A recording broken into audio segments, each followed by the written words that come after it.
Hello et bienvenue dans le podcast L'expérience de soi. Ici, c'est un espace pour explorer ce qui nous rend unique et précieux. On y parle d'amour, d'acceptation et de toutes ces petites choses qui nous font vibrer dans la vie. Et évidemment, on parle aussi des sujets dont on n'aime pas parler, particulièrement parce que ce sont ceux qui nous font évoluer, grandir et qui nous permettent de nous connaître davantage. Moi, c'est Maude, je suis coach et passionnée par le voyage, que ce soit voyager dans le monde ou que ce soit voyager à l'intérieur. Et je suis ravie de t'accueillir dans ce cocon d'introspection et de découverte. Ensemble, on va poser des mots sur des comportements, des expériences, des émotions pour mieux comprendre notre propre cheminement. Cette semaine, on fait les choses un peu à l'envers. On commence par le bonus. Tout simplement, je vais t'expliquer pourquoi. Parce qu'en fait, la création de ce podcast me demande beaucoup en termes de temps, c'est-à-dire entre 1 et 2 jours par semaine. Et que là, maintenant, au moment où je produis cet épisode, je suis pas du tout en forme. Je sais pas si tu l'entends, mais je suis pas en forme. D'ailleurs, c'est marrant parce que créer ce podcast me demande énormément de temps, par contre, me prend très très peu d'énergie et m'en donne même. J'ai choisi de faire un petit format pour aujourd'hui pour respecter mon besoin de repos en termes de temps. Et c'est très important pour moi de respecter mes besoins. Donc aujourd'hui, j'ai 2 missions, très simples. Je prends le temps de créer cet épisode. Et ma deuxième mission, c'est de me reposer. C'est vraiment ce que je prône, d'apprendre à s'écouter et à ralentir et d'arrêter de se foutre la pression. Donc si je ne l'appliquais pas pour moi, il y aurait un petit problème quand même, hein. Et comme tu peux le constater, ça ne veut pas non plus forcément dire ne rien faire. Je t'ai prévu un épisode plus long au sujet du rôle de victime pour vendredi. Ce rôle de victime fait donc partie du triangle dramatique de Karpman, dans lequel on entre régulièrement dans nos relations quand on est en conflit. Les 3 rôles du triangle sont le sauveur, la victime et le persécuteur, ou dit bourreau également. Ce sont des comportements qui sont pas toujours évidents à reconnaître, alors c'est pour ça que j'ai créé ces épisodes. L'épisode 11 traite du sauveur, le 12 de la victime et le 13 du persécuteur. Pour comprendre ce qu'est le triangle dramatique et le rôle du sauveur, je t'invite donc à écouter le podcast numéro 11 et son bonus. Et dans l'épisode 12, on va dire dans la version intégrale, pas le bonus d'aujourd'hui, j'entre plus dans les détails dans le rôle de victime pour que tu puisses vraiment t'approprier cette prise de conscience pour passer de victime à créateur. J'ai longtemps été dans ce rôle de victime et je le suis encore sur certains points dans ma vie. Et je crois qu'il n'y a rien de mal à ça à partir du moment où on en prend conscience et qu'on en fait quelque chose. Quand on commence à faire des petits pas pour ne plus en être dépendant et pour passer en mode créateur. Je crois vraiment que ce qui est important, c'est d'apprécier le processus et de voir comment on grandit chaque jour, plutôt que de nous mettre la pression d'être parfait et irréprochable, parce que ça nous coupe juste de qui on est. Allez, go, c'est parti, installe-toi confortablement, on va explorer ensemble ce déclic génial qui est de passer du rôle de victime à celui de créateur. Première chose, tu as besoin de comprendre le rôle de victime. Imagine-toi dans une situation quotidienne, tu es en train de discuter avec un ami et puis la conversation s'envenime. Il te dit quelque chose que tu n'apprécies pas et tu te sens blessé et impuissant.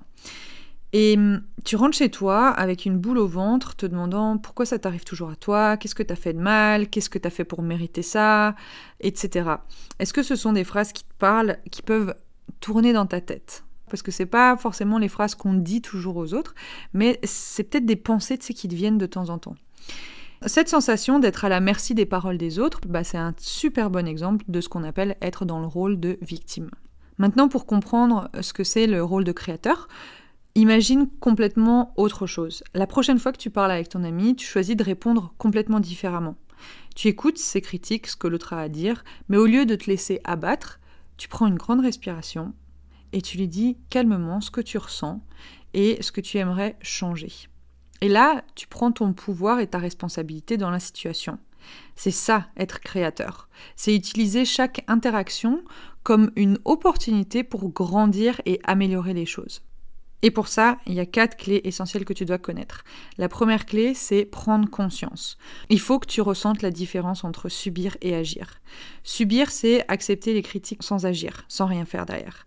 Agir, c'est prendre du recul, comprendre pourquoi ça te touche et décider de changer ton approche. Et c'est encore bien différent de réagir, on est d'accord, parce que réagir, c'est entrer en réaction face à l'autre. Donc là, dans la réaction, il y a la partie prendre du recul qui, en général, n'est plus là. Okay ? Donc on parle bien d'agir. La deuxième clé, c'est assumer ses responsabilités. Écoute cette petite voix à l'intérieur qui te dit que tu as le pouvoir de changer les choses. Écoute-la vraiment. Par exemple, si tu te sens souvent incompris par tes amis, imagine-toi clarifier tes pensées et tes émotions avant de les exprimer. Tu prends la responsabilité de tes propres actions et de la qualité de tes interactions. Au lieu de vomir, en quelque sorte, sur les autres ce que tu ne sais pas gérer toi. Et on a tous tendance à faire ça. Le truc, c'est de se rendre compte qu'on le fait et ensuite de le modifier. La troisième clé, ça va être de cultiver la confiance en soi. Dans ta vie, de manière générale, visualise-toi en train de réussir des petits défis du quotidien. Tu vois les sourires autour de toi, tu ressens la fierté d'avoir accompli quelque chose par toi-même, comme organiser une sortie entre amis ou résoudre un malentendu. Plus tu crées ce qui vient du fond de ton amour, de ton propre moteur, plus tu te fais confiance et plus tu vois que les autres croient aussi en toi. La quatrième clé, ça va être d'apprendre à déléguer. Imagine que tu as une liste de tâches à faire pour, organiser un événement familial, genre un anniversaire, que ce soit pour toi ou pour quelqu'un d'autre. Plutôt que de tout faire seul, tu demandes à chacun de contribuer, que ce soit en apportant un plat ou en aidant à la décoration, mais dans tous les cas, tu n'as plus à porter tout ça seul. Et du coup, tu n'es plus dans le schéma de « oui, mais moi, je fais toujours toute seule, et j'ai jamais rien en retour, j'ai jamais d'aide, il n'y a personne qui m'aide, etc. » Et du coup, en communiquant, en demandant de l'aide, en déléguant, tu libères ton énergie pour te concentrer sur ce qui compte vraiment pour toi. Et là, tu deviens maître dans l'art de créer des synergies positives autour de toi et surtout en toi. Je vais te donner un exemple concret, on va parler de Carlito. Carlito, j'adore les prénoms que je trouve pour les exemples. Ils sont très chauds, c'est peut-être parce qu'il fait froid là où je suis. Donc, Carlito, il se sentait souvent victime des situations dans ses amitiés. Il subissait les décisions des autres et il se sentait impuissant face au conflit. Et un jour, il a décidé de changer. Carlito, il a commencé par définir ce qu'il voulait vraiment dans ses relations. Il a pris des initiatives, même petites, comme proposer des activités qu'il aimait ou clarifier ses sentiments lors des disputes.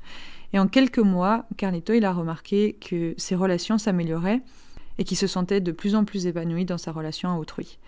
Ses amis, ils ont commencé aussi à le voir différemment. Forcément, ça a un impact. Et il s'est senti plus respecté et écouté. Et Monsieur Carlito, du coup, il est passé de victime à créateur de sa propre vie. C'est juste un petit exemple pour donner une image.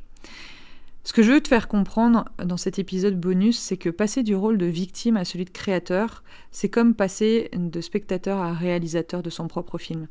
En prenant conscience, en assumant nos responsabilités, en cultivant notre confiance en nous et en déléguant, on se libère de ce sentiment d'impuissance.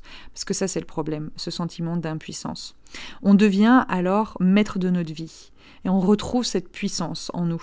Et ceux qui nous entourent sont inspirés par nos transformations. Parce que c'est sain et que ça reflète en eux quelque chose de plus sain aussi. Certains pourraient dire « oh, on s'en fout de ce que les autres pensent et tout ». Oui, c'est clair aussi, mais aussi non. Parce que je crois que quand tu inspires les autres et que tu as une place qui te fait du bien, tu t'en fous pas en fait, parce que ça vient juste te confirmer que tu fais les choses qui te correspondent. Et ça, c'est super chouette. Et du coup, quand c'est pas le cas, c'est aussi un indicateur « ah, j'ai peut-être quelque chose à changer dans ma vie ». Pour aller plus loin dans ce chemin vers la création de ta propre vie, n'hésite pas à aller découvrir tout ce que je propose, dont les sessions individuelles Il est temps d'oser, et l'accompagnement qui est, je dirais même plus une formation, qui s'appelle la Namasfuck Academy. Tu trouveras toutes les informations dans la description de ce podcast. Je te remercie d'avoir écouté cet épisode bonus d'un épisode qui n'est pas encore sorti et qui complète du coup l'épisode 12 qui arrive vendredi. Cette semaine, on fait les choses à l'envers et c'est très bien. J'espère que ma petite énergie du jour me permet quand même de passer le message que j'aimerais te faire passer. En tout cas, je suis ravie d'avoir passé ce moment avec toi, de t'avoir partagé ça. Et je sens même quand même que j'ai plus d'énergie que quand j'ai commencé à faire le podcast aujourd'hui. Donc voilà, je suis contente. Je te dis à la prochaine et rappelle-toi une chose, c'est que tu es unique et extraordinaire. Et ça, c'est indiscutable. Je te fais des bisous.